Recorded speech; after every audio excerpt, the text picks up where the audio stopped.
Lux presents Hollywood.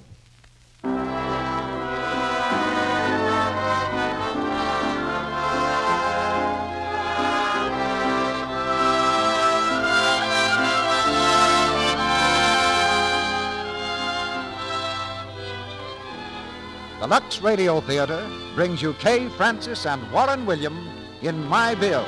Ladies and gentlemen, your producer, Mr. Cecil B. DeMille.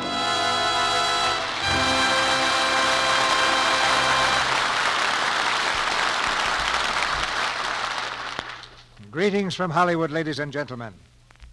Tonight, we follow the fortunes of a gallant woman, a symbol of all those gallant women who faced the world alone and found happiness for themselves and for their children. I think perhaps we've all known someone like Mary Colebrook in the play My Bill. Hers is the brand of courage and devotion for which mothers are famous. Her story is a tribute to the love and sacrifice of all mothers the world over. But Mary Colebrook is a typically American mother, and tonight you'll hear her played by a typically American star, Kay Francis.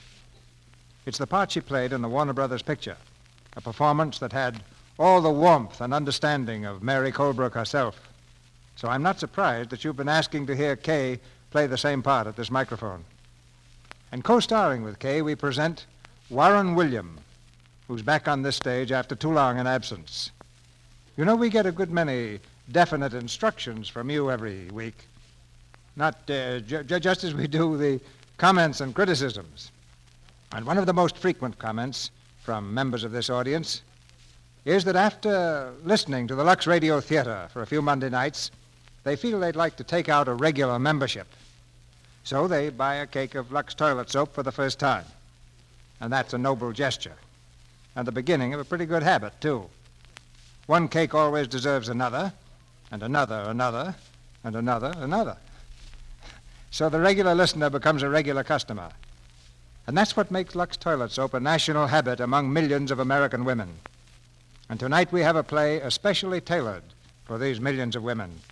A play about one woman who found herself fighting the whole world with only one real ally, a 10-year-old son named Bill. The strongest bond in the world is the tie between a mother and child. Incidentally, this is one of the best parts we've ever had for a boy actor. And I believe you'll hear more about the lad who's playing it tonight, Dix Davis. Now the curtain rises on the first act of the play My Bill, starring Kay Francis as Mary Colebrook and Warren William as John Rudlin, with Dix Davis as Bill.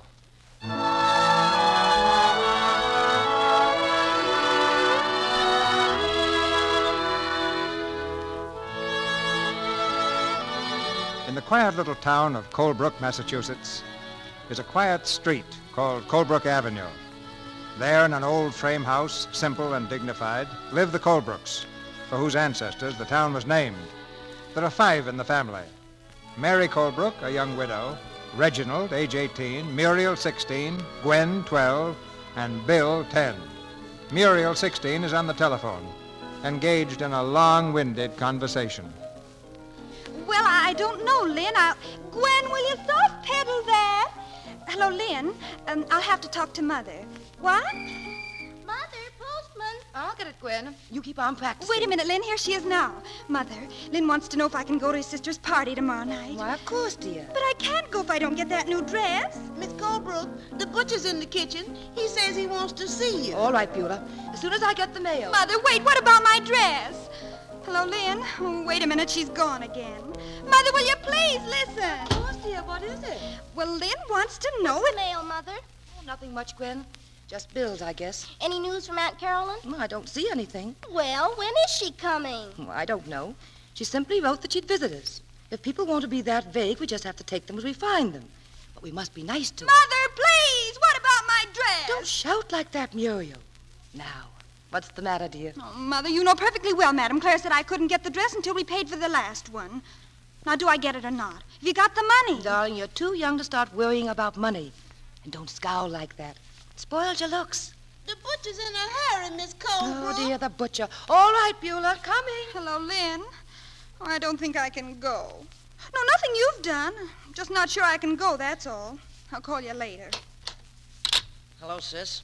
Who are you talking to? Lynn, it's about the party. And I won't go unless I get my new dress. Well, you won't get it, so don't worry. Why won't you, Reggie? Well, what do you mean? Come on in the living room and I'll tell you. What's the matter, Reggie? Listen, have you two noticed there's been a distinct shortage of money in this house for the past few weeks? Well, I just found out that our credit in this town has been marked NG. What does that mean? No good. Reggie. Yep. I went into Kaufman's department store to get a new tie, and they refused to charge it. A measly $1.50, and they refused. Reggie, how humiliating. And then I went across the street to Miller's and got the same answer. Why, our charge account has been discontinued everywhere. Oh, it's all Mother's fault. She has no sense about business. You leave Mother alone. You're always picking on her. What is it now? Bill Colebrook, just look at you. Next to losing our credit, you're the biggest disgrace in this family. Oh, keep quiet. What's the trouble, children? Mother, just look at Bill. I see him. He's a little dirty, isn't he? Hello, Bill. How are you, sweetheart? If Aunt Carolyn comes, you'd better hide him. Hide, Bill? Why, nonsense. Well, Aunt Carolyn isn't going to like having a hoodlum around the house. You know how she is. Yes, Reggie. I know how she is far better than you. You hardly remember. I do very well. Anyway, she's got lots of money, and I hope she comes. Yes, dear, of course. Have a good game, Bill? Yeah, I made a 90-yard run for a touchdown. He looks as if he crawled it. Oh, forget Bill. Mother, if we're on the brink of financial ruin, don't you think you might tell us about it? Oh, Reggie, what's the matter? Our credit is so poor that I can't buy a $1.50 tie. That's what's the matter. And you've got a desk full of bills. And you didn't pay the butcher because you haven't any money in your purse. I looked. How am I ever going to finish my law course? And how am I going to get my dress? Or go on with my art study? What about my piano lessons? Children, please. Now, don't get yourselves all upset. It's bad for your digestion. Beulah, door, please. Mother, is all the money Dad left us gone? We want to know. You know, we're not babies any longer. Of course you're not. Reggie, straighten your tie. Well, there's been a little mix-up in my accounts at the brokers, that's all. But there's nothing for you to worry about. Tomorrow, Mother will take care of everything. Miss Colebrook, you gotta come out and talk to these men. What's the matter, Beulah? And they's gonna move our piano. That's what we're gonna do, lady. Unless you got $24. 2 months payment. Well, as a matter of fact, at the moment I haven't. But I could call the company and explain. Won't do no good, lady. Cash or the piano. Let's get it, Jake. You leave my piano alone. Gwen, please. Don't you dare touch that There you are. The next thing you know, they're all out your check. Mother, you got to leave. We can't go on living like this anymore. Hiya, Colebrook. Lynn.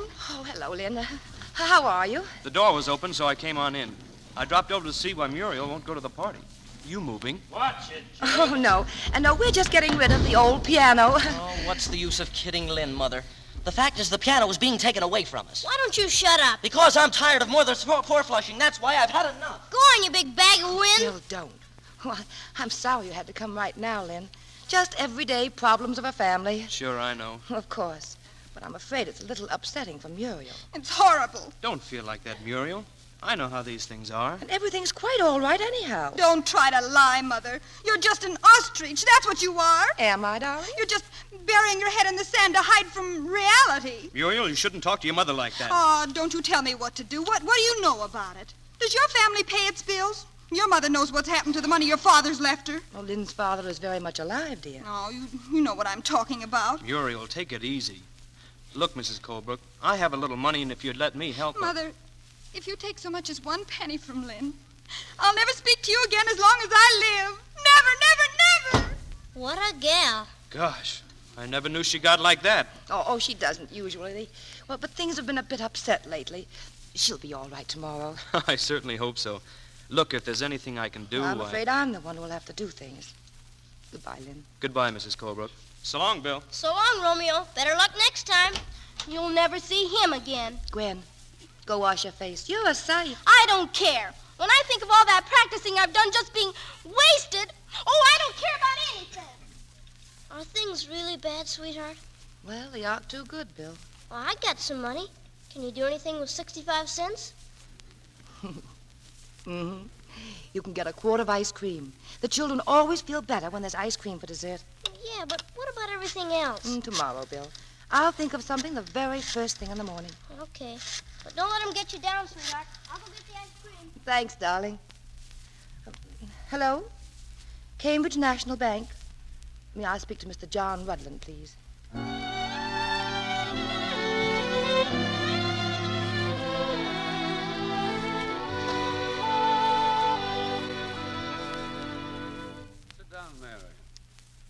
Well, it took you an awfully long time before you decided to come to see me.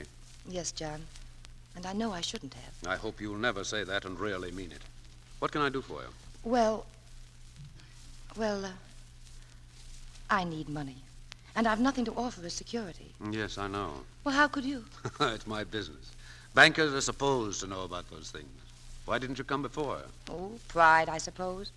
A woman hates to admit that she's a bad businessman. Is that the only reason? Well, no. You see, every time I decide to come, I'd remember how jealous Robert used to be of you. That was a long time ago, Mary. Yes? Yes, Robert's been dead almost 9 years. It's hard to believe sometimes. Doesn't seem that long. It seems longer to me. John, please. Mary, you're a strange person. You've been hiding away up there in that house all this time. Never going anywhere, never seeing anyone. What are you getting out of life? I have 4 children. They've been my life, John. And they've kept me pretty busy. I imagine so. Well, how much money do you need?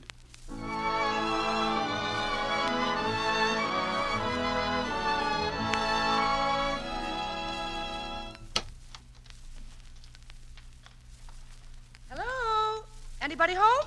We're all home in the living room. Oh, that's nice. What's all the packages, Mother? Just a few things for dinner. And a few other things. Reggie, you wanted a tie, didn't you? Well, here it is. I hope you like the color. A tie? Bill, put these flowers in water, will you, sweet? Flowers? Mother, what's the meaning of this? And Gwen, dear, the piano will be back this afternoon. The man said at 3. Oh, Mother. Muriel, here's your dress, darling. Madame Claire just finished it. Mother, you got it. Oh, and Reggie, I want you to pay the rent, the lights, the grocer, and the butcher. You'll have to hurry before they close. What am I going to use for money? Oh, don't be such a pessimist. Here. Mother, what a roll of bills. Where did you get it? Don't ask so many questions. Do what she tells you. Is everything all right, Mother? You got the check from the broker? Everything's perfectly grand. Oh, darling, you're wonderful. Sure she is. 3 cheers for Mother. What about it, Gwen? It's okay with me. What about you, Reggie? Well, I think it's great, Mother. Rah, rah, rah, rah, rah, rah. Mother, Mother, Mother. Oh, don't be silly. I'm glad you're so happy, kids. But please remember one thing. Anyone can be normal in normal times. That's no test. It's when things go against us that we show our true colors. We must never weaken. And no matter what happens to us, ever, the main thing is that we must stick together. Don't You're worry, absolutely Mother. right. Now We hurry, will. Reggie, and pay the bills. Muriel, call in and tell him you can go to the party. Gwen, you'd better move the furniture back again and make room for the piano.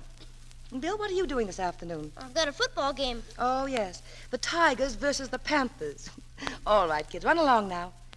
And Bill, hold that line.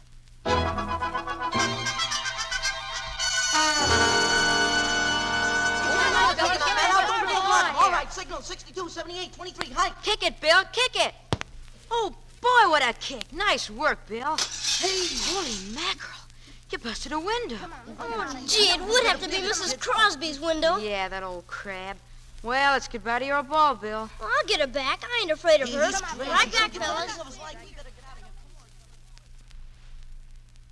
You'll get your ball, young man, when my window is fixed. And not a minute before. Now go away. All right, Mrs. Crosby. I guess you're just what everybody says you are. What do they say I am? A mean, nasty old woman who locks herself in. Why, you get out. Get out of here. Hey, what's the matter? My heart. Gee whiz. Here, sit down. Want me to call a doctor? No. No doctors. Got any medicine in the house? Upstairs. But I'm all right now. Don't bother. Here, let me rub your hands. That'll stimulate the blood. What happened? Just one of my spells. Gee, ain't there anyone to take care of you when you get one? No. I live alone here. In this big house? I should think you'd get awful lonesome and want someone to talk to now and then. I haven't anyone. Gee, I'm sorry. I guess what my mother said must be right. What did she say? Well, just last week she said, Mrs. Crosby isn't really mean. It's just that she hasn't got a single friend anywhere. And that's why she feels the whole world's against her. She said that?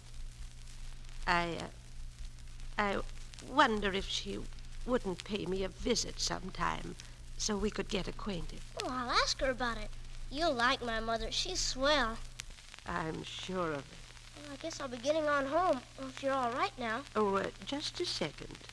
What did you say your name is? Bill.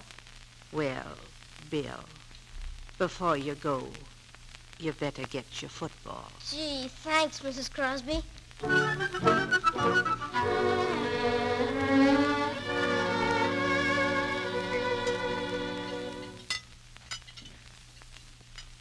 How's the bread, Reggie?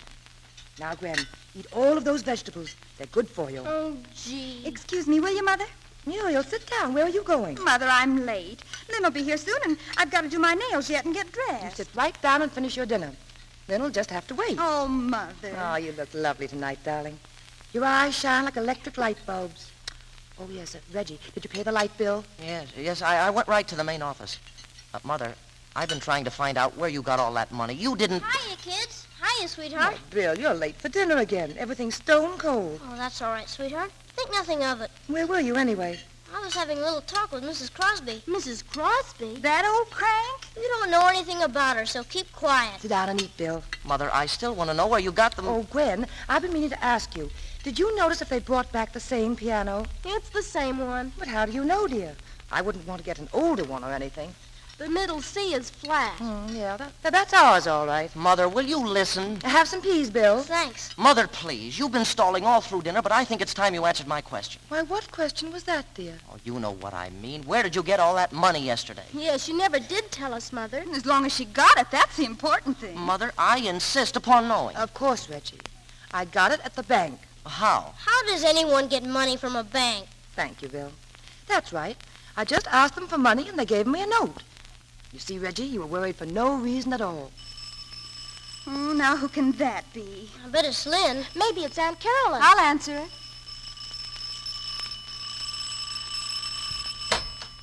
Good evening. Don't you ever answer the doorbell? Yes, when it rings. Sometimes it doesn't. It's erratic. Like your mother.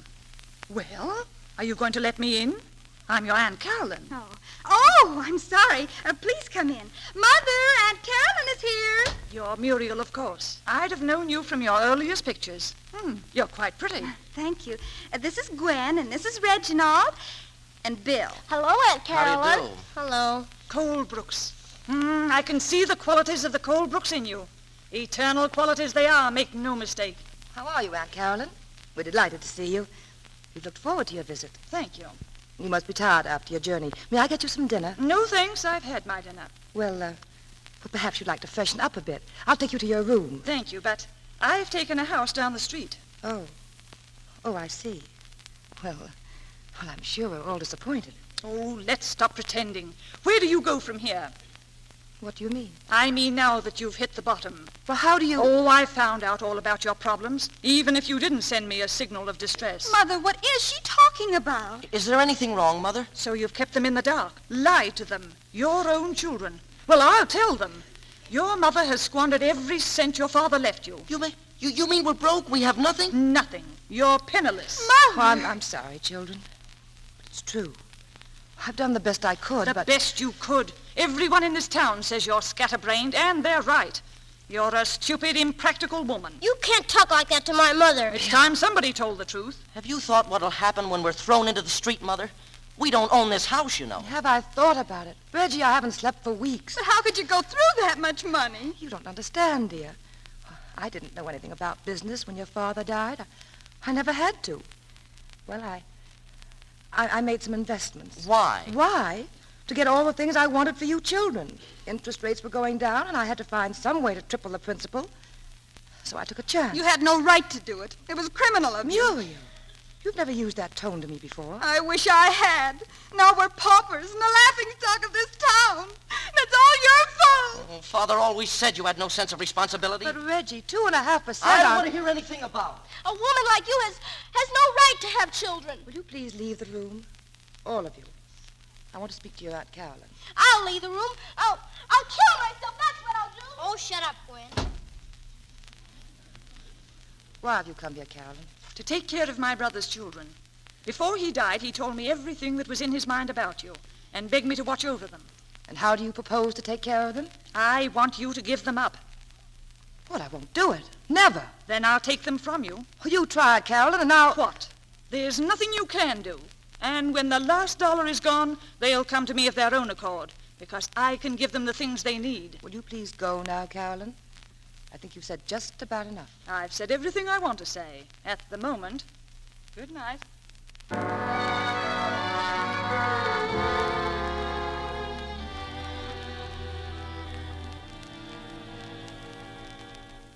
do I put these packages, sweetheart? On the table.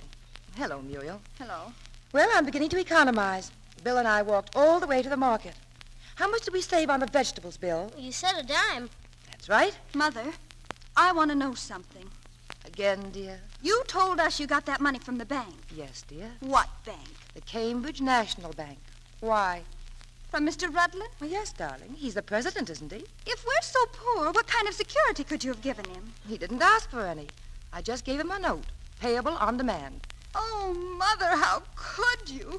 That bachelor! Well, I don't understand you. You've given a note payable on demand to John T. Rutland, who's the most despicable man in this town. Now, darling, you're going through the hysterical period of your life, but you can't afford to be too ridiculous. A lot of people don't like John Rutland because he's a banker. He's smart, but he happens to be a very fine man and an old friend. He's no good, and he's always been in love with you, hasn't he? Muriel, where did you... He was after you even when my father was alive. Aunt Carolyn said so. Oh, Aunt Carolyn. When did you see Aunt Carolyn? I didn't, but Reggie did, this morning. Oh, I see. Well, she stops at nothing, does she? Oh, I wouldn't worry about John Rutland or that note, dear. I'll pay him back. You'll do nothing of the sort. You're not going to disgrace this family anymore. When the time comes, I'll pay what you owe. You'll pay? Yes. I'll marry some rich man and save this family. I've just sent Lynn away. Boy, are you nuts. Oh, no, Bill. She's just melodramatic. She has a self-sacrificing complex. But I think that shows something good in her. Are you ready, Muriel? Come on, I've got the bags. Reggie. Gwen. Well, where are you going? There's no use making a fuss, Mother. The girls and I are leaving. Leaving? Yes, I've had a talk with Aunt Carolyn, and she's invited us to live with her. Reggie. Well, you can't do this. You're traitors, that's what you are. Now, we're simply trying to be practical, Mother. You don't seem to realize what our position is. I realize better than you know. Oh, but we're not licked yet. I'll find some way out of this difficulty. Already I've begun to economize. I may even find a job for myself. But no matter what happens, you can't leave. Well, if you intend economizing, why should you object to our going to live with Aunt Carolyn, who can well afford it? And it would make things easier for you. It's simple arithmetic. It isn't arithmetic at all. It's a spite. Oh, she doesn't care about you, Reggie, or any of the others. She just hates me. She never wanted your father to marry me. I don't know why. Well, that's something we know nothing of. We're merely trying to be sensible. Now, children, you're young and you don't realize what you're doing. I don't mean just running over to Aunt Carolyn's. It isn't how much you'll hurt me, but it's how much you're hurting yourselves. It makes you cowardly. I can stop you, you know. You're not of age, but I won't. I'm going to let you make your own decisions. But you ought to know that this is all wrong. Why, we agreed to stick together. It's too late for speeches, Mother. We're leaving. Come on, Gwen. Muriel? Goodbye, Mother. Go on, scram. You're a fine bunch of heels. That's all I can say. They've really gone. And I couldn't stop them. Don't cry, sweetheart. They're not worth crying about, honest. Why, I could have managed somehow. It would have come out all right if we just stuck together. Sure it would. But if they've turned out to be rats, you can't help it. Oh, that's children. But, Bill, you don't understand that. They're still my children. And I want them back. Sure, I know how you feel. But never mind, sweetheart. I'm here. Yes, Bill. Yes, you're here. You're still with me, aren't you?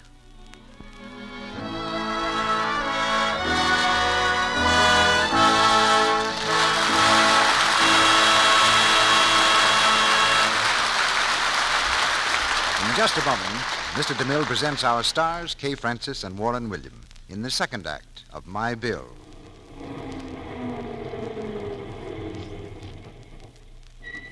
Does that sound familiar? A crowded bus is stopping to take on a passenger.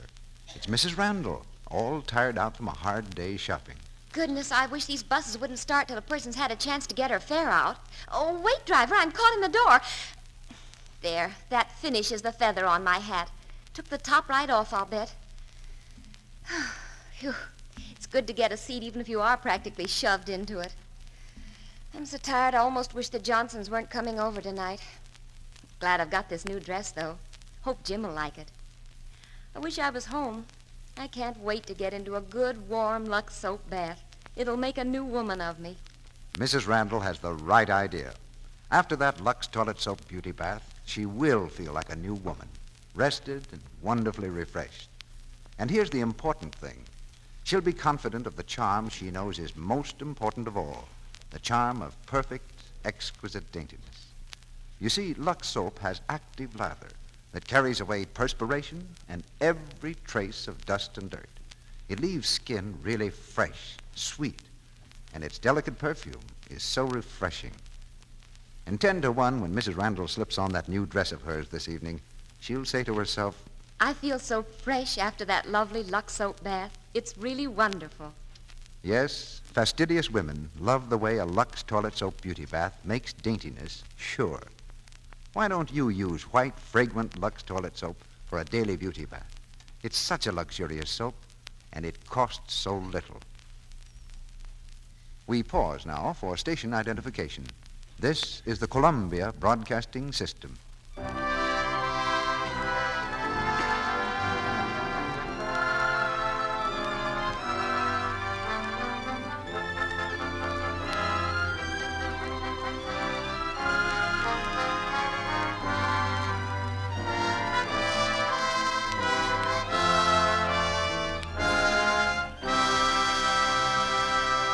Act 2 of My Bill, starring Kay Francis as Mary Colebrook and Warren William as John Rudland, with Dix Davis as Bill.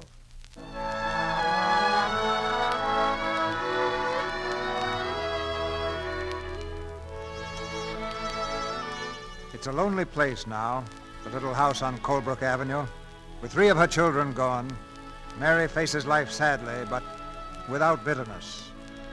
Young Bill is concerned chiefly with the financial problems involved. With this in mind, he's gone to visit his young friend, his new friend, Mrs. Crosby. Well, Bill, I'm glad you came over. I just wanted to see how you were, Mrs. Crosby. Besides, I need some advice. I'm flattered you want to take me into your confidence. Well, even if you haven't got a lot of kids, you kind of understand. Mm-hmm. Now, what is it that's troubling you? Mrs. Crosby, have you got any idea where I could borrow some money? If it's that window you're worrying about, forget it. Well, that's one thing. But I've got to get some money for other reasons. And I've got an idea. I see. You want to negotiate a loan. Huh? Negotiate. That means talk it over, put it through. Oh, yeah. But not from you, Mrs. Crosby. I wouldn't use our friendship for that. No, ma'am, this is strictly business. Well, then, I suggest you go down to the Cambridge National Bank and see John Rudland. I heard things about him, Mrs. Crosby. You sure he's all right? Of course he is. He's a fine man. But don't tell him I said so. But you just talk with him. I'm sure you can work out something. Take a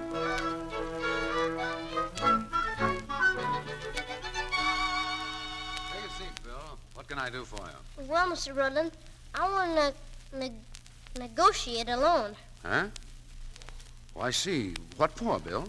Well, Mr. Rudland, I want to go into the newspaper business, and I'm desperate for $3. What do I have to do to get it? I mean, I haven't got any securities and that kind of stuff. No security, eh? That's bad, isn't it? Yes, sir. But I have a pretty good reputation. That counts too, doesn't it? Yes. We always consider the borrower's reputation, Bill. And I've never heard any slander about you. But do you think that business conditions are ripe to open a newspaper stand? Well, they're ripe for me anyway. All right, Bill. I think we can manage to let you have that loan. Oh, boy. Oh, Miss Kelly.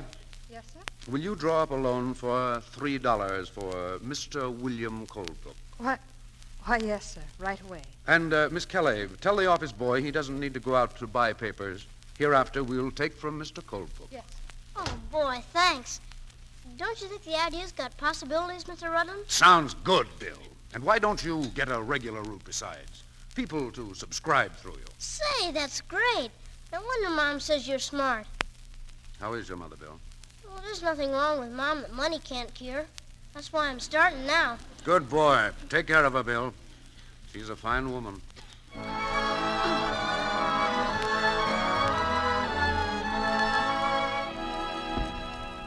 Want me to start serving dinner, Miss Colebrook? I suppose you might as well, Beulah. I guess they aren't coming. Yes, sir. Oh, I was so sure they'd be back for dinner, Bill. I couldn't believe they meant it. Well, I can't see why you want to be sad about losing 3 palookas like them. Oh, maybe it's not altogether their fault, Bill. Maybe I've trained them badly. I've always allowed them to be completely free about everything. They think I've done wrong.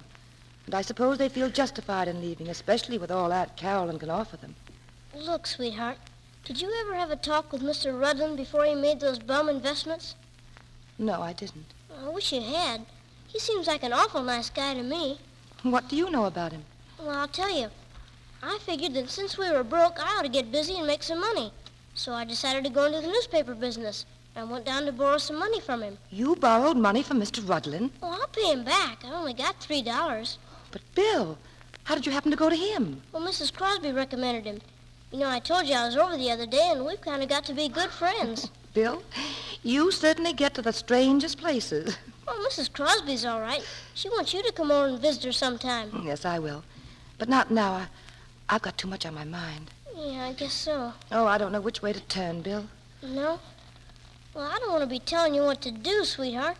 But I think the first thing you ought to do is look for a job. Bill, I think you've got something there.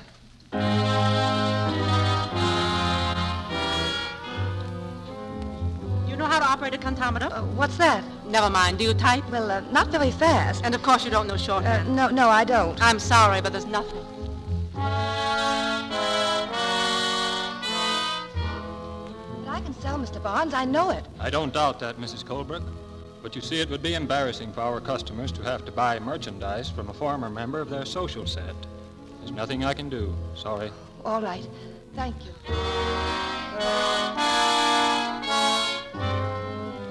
Well, there might be something open, Mrs. Colebrook, but in our business one has to be able to make friends. Do you think you could do that? Oh, certainly. I don't have any trouble making friends. Well, if you're sure about that, I think we might get along together very well. Don't you think so? Oh, no, I don't. Good afternoon.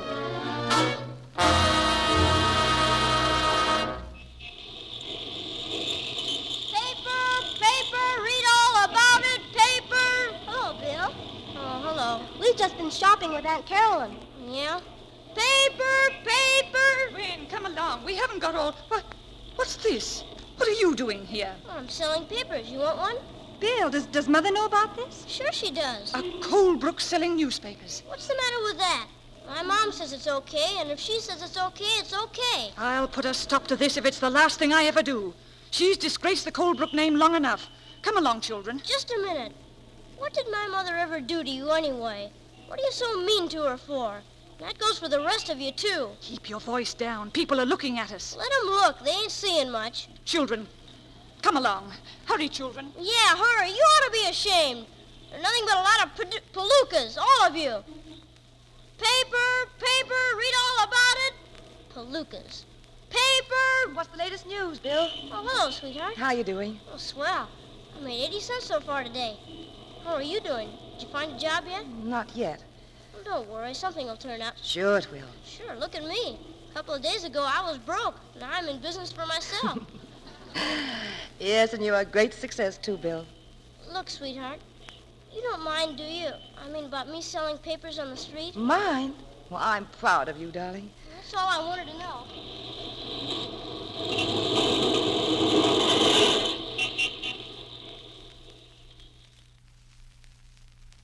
I don't understand, Carolyn. Why must I leave this house? Because I've taken a lease on this property, and you're a month behind in your rent. You'll vacate this house by the end of the week, and as soon as you do, I shall bring the children back to their home. You're doing this deliberately, Carolyn. Oh, why do you hate me so much? What have I ever done to you? I'm trying to protect the Colebrook name. You've gone through a fortune and left your children no alternative but one of charity, and now you allow William to make a spectacle of himself selling papers in the streets. You have no consideration for family pride or your children. You're a disgrace to them. Is that the way they feel about it? They do. And the sooner you and Bill leave town, the better it will be for all concerned. I realize you have no funds, but if you do as I ask, I shall see to it that wherever you go, you'll receive enough for living expenses. I don't want your charity. That's up to you. Good day. Is that Aunt Carolyn, sweetheart? What's she want now? Bill, we're leaving here. Huh? What for? Well, Aunt Carolyn has taken a lease on this house and wants us to get out. Giving us the needle again, huh? Well, we can find another place. No, Bill. We're leaving Colebrook. What? Just because she wants to get rid of us? And it's the children, too. They're ashamed of us. Me being broke and you selling papers. Well, where do you want to go, sweetheart? New York. I've got just enough to get us there and take care of us until I can get a job. Couldn't find anything here? No. Oh, besides, Bill, the whole town knows about my children leaving me, and I've got to get away. Okay, if that's the way you feel about it. There's a train for New York in a few hours. Will you be ready?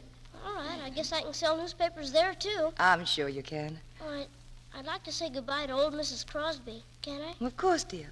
I'll pack your things for you. Mrs.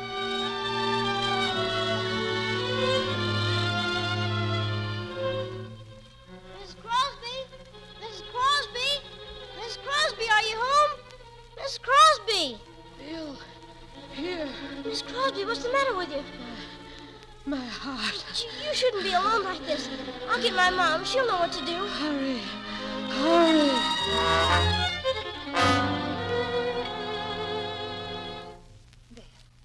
There you are. You just lie there and rest, Mrs. Crosby. You feeling any better now? Thank you. I knew Bill's mother would be like this. It was nice of you to come. You sure had me scared, Mrs. Crosby. I'll be all right now. Of course you will. The doctor will be here any minute. No doctor can give me a new heart. No, but he can help. You'll see.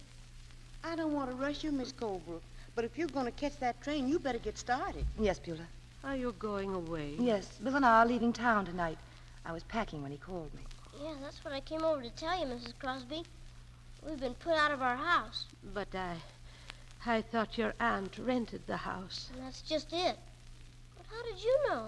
Oh, I heard about it.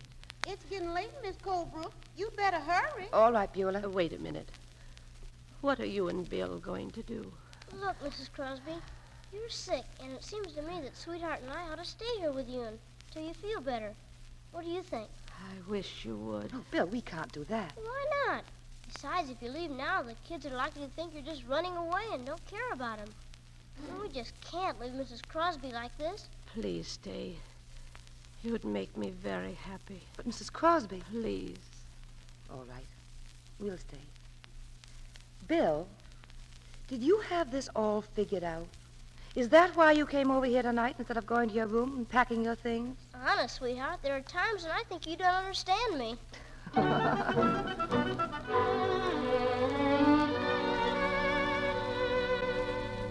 Well, Doctor, is she any better? I'm afraid not. She's a sick woman, Mrs. Colebrook. This condition's been coming on for years. Now, well, it's too late. But isn't there anything we can do? Nothing except stay with her. She's very lonesome, and, oh, yes, she wants to see John Rudlin. Will you phone him? John Rudlin? She was rather insistent about it. I'll be getting along now. Good day, Mrs. Colebrook. Good day, Doctor. Hello, Dr. Haley. Afternoon, Bill. Hello, sweetheart. Bill, what are you doing home at this time of day? Well, I closed up for a while. How is she? She's been calling for you all afternoon. You'd better go in and talk to her. Okay. Bill, wait. She's very sick, Bill. Yeah, I know. But she'll be okay with you taking care of her. Look, darling, sometimes, no matter how much care you take care of people, it doesn't make them better. I don't know what you mean. Sometimes people get tired, Bill. So tired that nothing can help them. They've lived such a long time, and they need rest. And then after a while, they stop trying to go on. It's nothing to be frightened of. Even they aren't frightened. Do you know now what I mean, darling? I guess so. She's a good friend of yours, isn't she? Yeah. Go into her now, my sweet. She's waiting. Hi, Duchess. Hello, Bill. How's the paper business? Swell. I made $1.20 today. How are you doing? Not so good. Has Mr. Rudlin come yet? No. Mom's calling him now. What do you want to see him for? Business. Think you're the only one who... Oh, gosh, isn't there something I can do for you? Yes. What? You can give a kiss to an old lady. I don't know any old ladies. Then you can give it to me. Huh. What you sniveling about? Nothing. I just got a little cold. Anything else you want me to do? Get Rudlin up here. Quick. He'll be here. Don't worry, he'll come.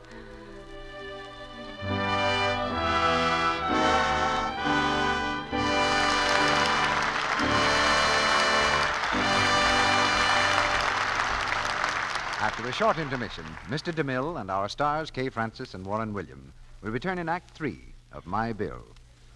Well, tonight we have our Hollywood fashion reporter, Libby Collins, with us.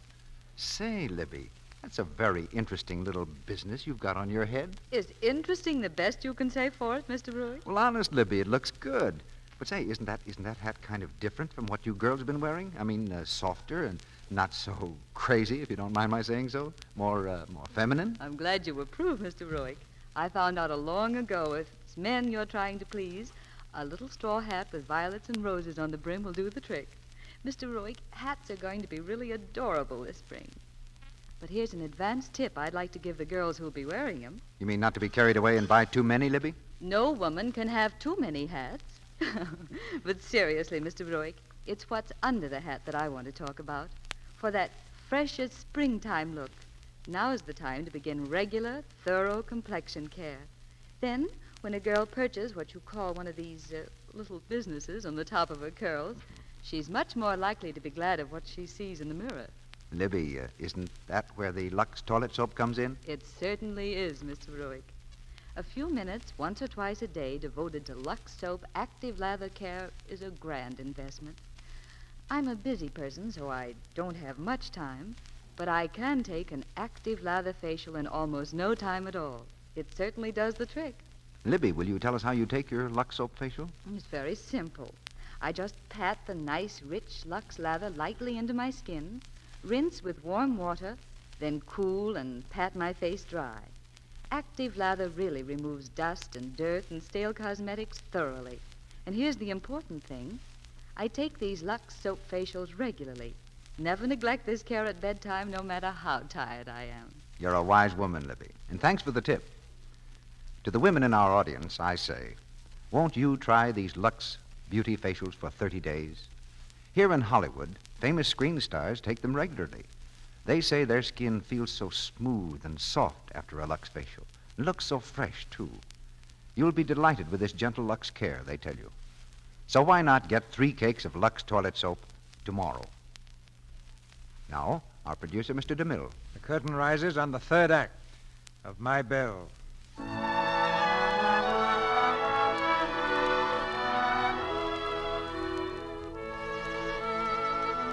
Mrs. Crosby has passed on, but Mary Colebrook and Bill still live in her house, for this was her last wish. Meanwhile, Aunt Carolyn, established in the old Colebrook home, rules her charges with an iron hand. What did I tell you about leaving your things in the living room? Oh, I'm sorry, Aunt Carolyn. I was just going out. Where? Well, I had a date with Lynn. I thought you weren't going to see him anymore. Well, I thought it all over, and if it's all right with you... It's not all right with me. But... We'll discuss it later. Gwen, did you practice today? No, I don't feel much like playing. I didn't ask you that, my dear. Now, if you want to continue with your lessons, you'll have to make them worthwhile. Yes, Aunt Carolyn. Did you see this in the paper? It's about Mrs. Crosby's funeral. Who's Mrs. Crosby? Well, that's the lady Mother's been living with. Oh. I wonder what she'll do now. Well, they'll have to leave the house for one thing, I hope. Then they can leave town. Maybe she'll be able to borrow some more money. From whom? Well, I don't know. I asked you from whom, Gwen? Well, from Mr. Rudlin. Has she ever borrowed from him before? I think so. Then I suppose she'll do it again. What do you mean? Stripes on the zebra. You can't change them. Well, I'm going up to bed. It might be a good idea if you all go to bed early for a change. Good night. Good night, Aunt Carolyn. I'm getting tired of being bossed by her. So am I. What right has she got to tell me when to practice? What right is she to tell me I can't see Lynn? Yes, and I think she's gone a little too far with Mother, too. Forcing her out of this house. Well, I never expected her to do that. If you ask me, it was pretty low down mean. I saw Bill on the street today. He said that Mr. Rudland was going to let them stay at Mrs. Crosby's place until the estate was settled. Yes, but what then? Afterwards, I mean. Well, I don't know. Something ought to be done. Something will be done, only I don't want John Rudland mixed up in it.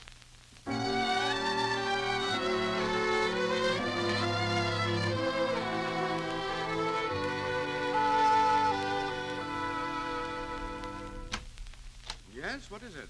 I'm Reginald Colebrook, Mr. Rudland, and this is my sister Muriel. Well? We came here to talk to you about Mother, Mr. Rudland. Have you? Good.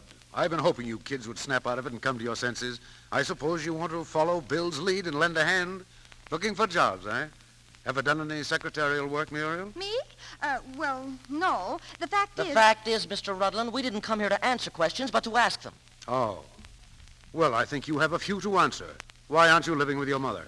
Aunt Carolyn said she'd care for the rest of us, but she wouldn't support Bill and Mother. And you let your mother go? Well, there was nothing we could do. Oh, yes, there was. You could have thrown the house in Aunt Carolyn's smug face and walked out and got yourselves jobs. But I'm going to law school, and Muriel is... What of it? Ever hear of night school? Ever hear of boys working their fingers to the bone for their mothers? A mother like yours, one of the finest women who ever bore 3 ungrateful brats under thoroughbred. Get out of my office, both of you. Now, see here, Mr. Rudland, I came here to... I don't give a hoot why you came. Get out. Don't go, Reggie. Do you think your bellowing is going to cover the issue, Mr. Rudland?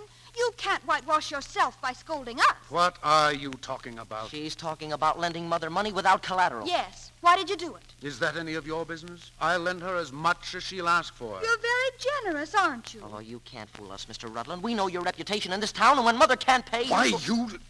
Now, you listen to me. I don't care what you 2 unnatural children think of me or what you say. But when you become disrespectful of your mother, you become far lower than anything you might accuse me of being. I lent your mother that money because she's trying to do the bravest, the finest work that's given a woman to do. And I did it without thought or hope of repayment. There's a lot more I could tell you about your mother, but it would be a waste of time. All I know is that when I look at you 2, I'm glad I'm not a father. Now get out!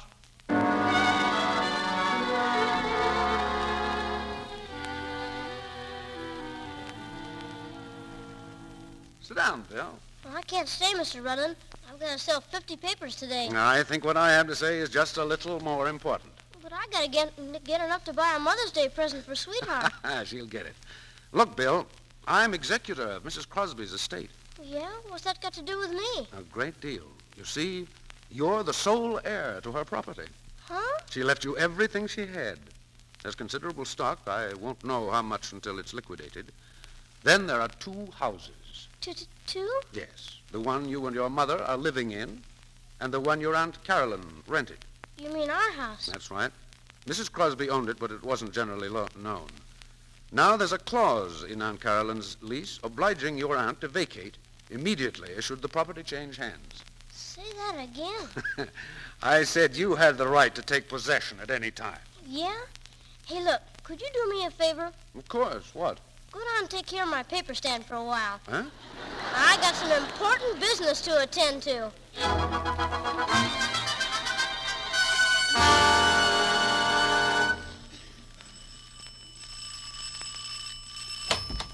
Took you long enough to answer that bell. I beg your pardon? Who are you? I'm the butler. Oh, yeah? Where are the others? Where's Aunt Carolyn? She's not at home. Well, that's swell. You can start packing because you're not at home either. What's that? That's right. You and Aunt Carolyn and anybody else that's around.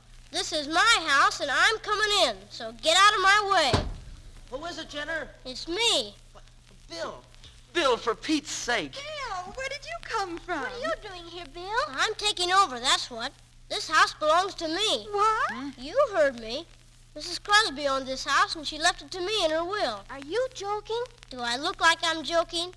She left me this house and hers and a lot of other stuff besides. And Mother's moving in right now. Oh, Bill, that's wonderful. Gee, that's great. Congratulations. Okay, but you're still moving out. Now go on, scram. Oh, now wait a minute, Bill. There's something we want to tell you. Yes, Wait, Bill, nothing. You can't come crawling back just because the ship isn't sinking anymore. Now go on, beat it, scram.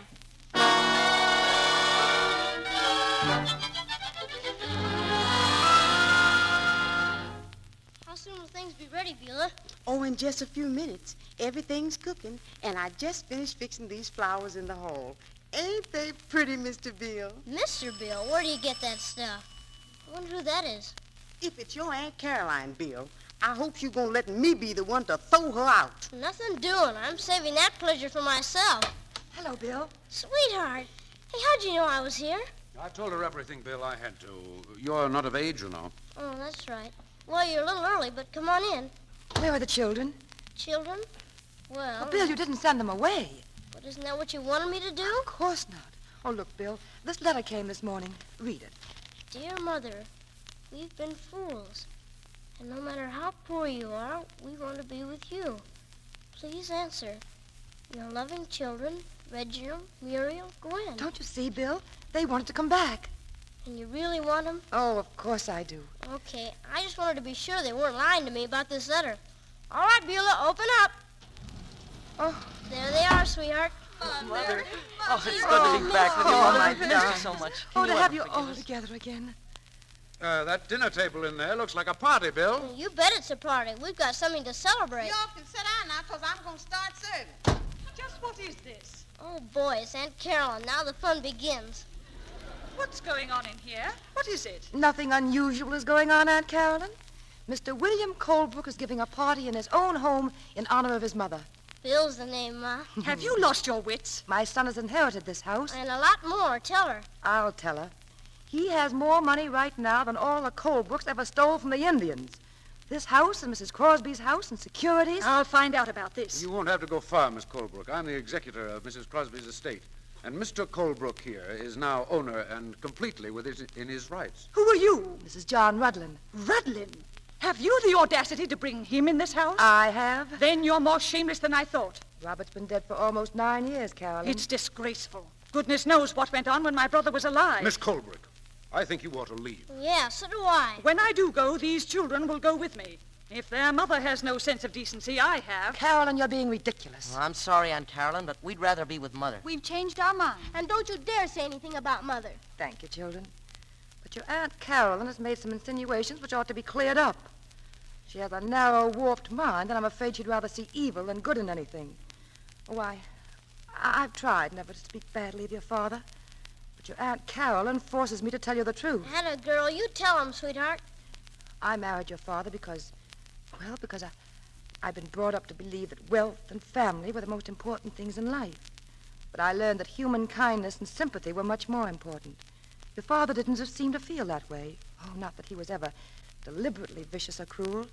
He was only indifferent to people's feelings. I believe his family would call it being strong-minded. My brother Robert Keep quiet, Caroline. I'm talking now.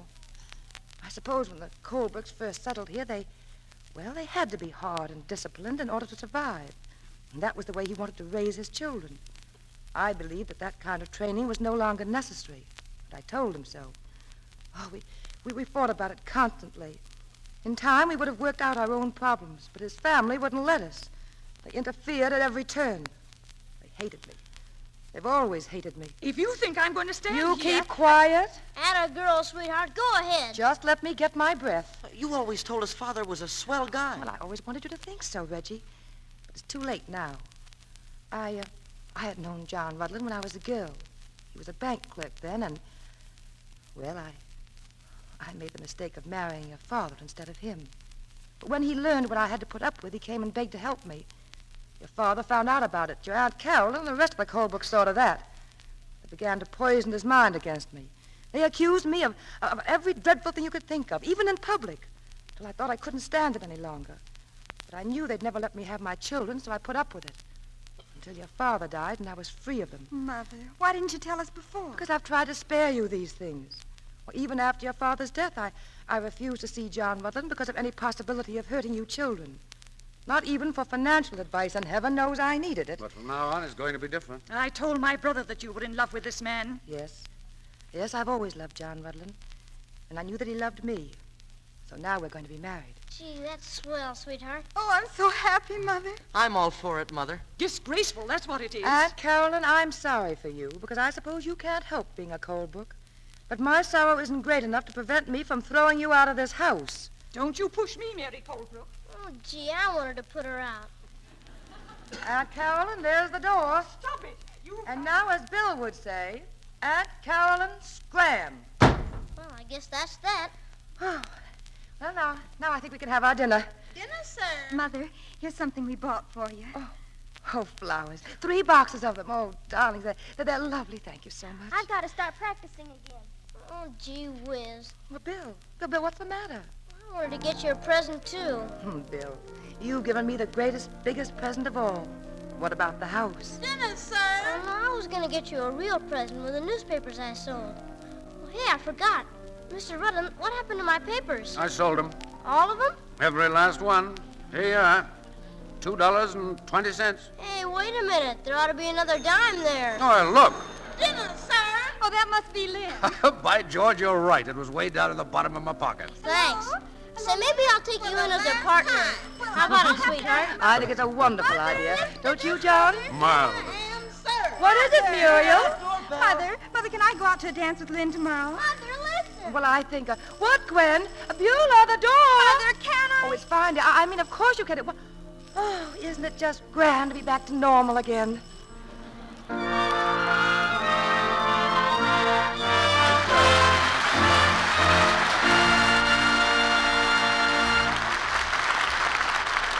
The curtain falls on tonight's play, and Kay Francis and Warren William return to the footlights. We congratulate them on a fine performance. Thank you, Mr. DeMille. And I know you'll join us in awarding a big red apple to Dix Davis, who played Bill tonight. He certainly deserves it. He's a fine trooper. Now, we haven't got a red apple handy, so suppose we find him another part instead. Kay, it was very pleasant appearing with you again. Just like old times, Warren. It's several years since we did a picture together. You know, Kay, I like to remember Warren as a tall, decisive figure in a toga. A toga? I imagine he looks well in one, but why? Well, he played Caesar for me in Cleopatra. And confidentially, I've always admired any man who can look decisive in a toga. Purely the inspiration I had from the director, C.B. Seriously, though, it's grand to be here in this theater again, Mr. DeMille. I've enjoyed it. And I want to tell you that I'm still absolutely loyal to Lux soap. It's been several years since I discovered what a help it is in keeping one's complexion smooth. And now I wouldn't think of using any soap but Lux. Great minds run on the same channel, Kay, when it comes to Lux soap. And I know the audience is anxious now to hear about next week's play, Mr. DeMille. Well, it's one to really get excited about, Kay. Because next Monday night, we're going to present Bob Hope and Constance Bennett in The Awful Truth. It's a madcap comedy with Bob in a part of a young man who's trying to win back the love of his former wife against pretty tough competition. Frankly, we believe it's an even better play for Bob than the one we had when he was here last year. So if you're looking for a really entertaining hit, don't miss Bob Hope and Constance Bennett in The Awful Truth at this microphone next Monday night. I certainly won't, C.B. It sounds like a great show. Good night. Good night. Good night. Good night. Theaters like this are made by stars like you.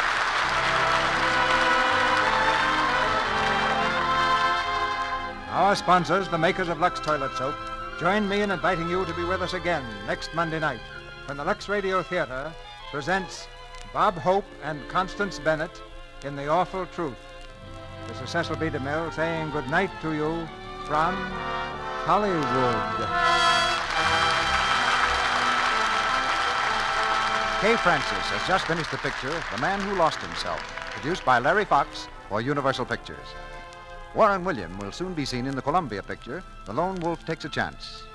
Heard in tonight's play were Dix Davis as Bill, Claire Videra as Aunt Caroline, Janet Waldo as Muriel, Sidney Miller as Reggie, Barbara Jean Wong as Gwen, Verna Felton as Mrs. Crosby, Edward Arnold Jr. as Lynn, Bernice Pilot as Beulah, Lou Merrill as truck driver, Ferdinand Munier as doctor, and Shirley Ward, Alaire Armstead, James Reed, and Tommy Lane.